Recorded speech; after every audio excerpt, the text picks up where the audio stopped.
I do want to talk about public perception in America a little bit. Do you think this messy political moment is anyway impacting a regular American's view on Israel, its support with Israel?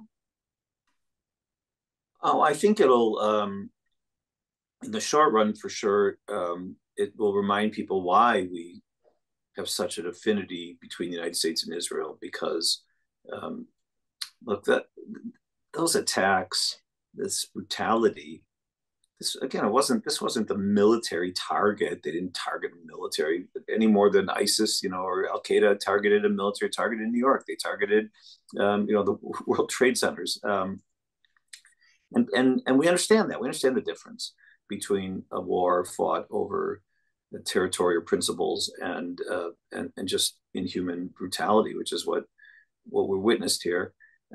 So I do think that people remember the reasons why we feel so closely tied to Israel. That there's very strong affinity between the American people, Israelis.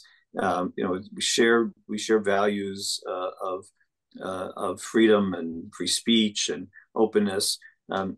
But I do know that when Israel engages militarily, as they do have to from time to time, that is where the most opposition starts to arise.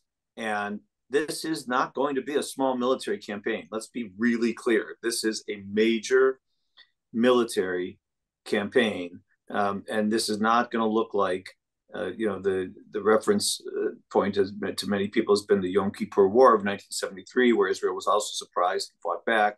And this is 50 years ago, almost exactly. And this is true. But that was a war largely fought between armies. The tank battles across the Suez Canal or in the Sinai Desert. But that's not what this is. Hamas, as we know, embeds itself in civilian territories. They have bases in hospitals and under hospitals and schools, and that's really that's what we know is coming, and we need to make sure that the American people and leadership are prepared for it. As you said, this is going to be a war. Prime Minister Netanyahu declared war on Saturday. The Wall Street Journal recently reported that Iran played a significant role in these attacks. What do you think the United States' response should be to Iran? Well, first of all, it's clear that Iran is behind this. I mean, basically, this was a planned invasion of 1,000 terrorists. It was organized, funded by Iran. The Wall Street Journal's article, definitively demonstrates that for anybody who had any doubt about it. The United States can play a role in deterring Iran.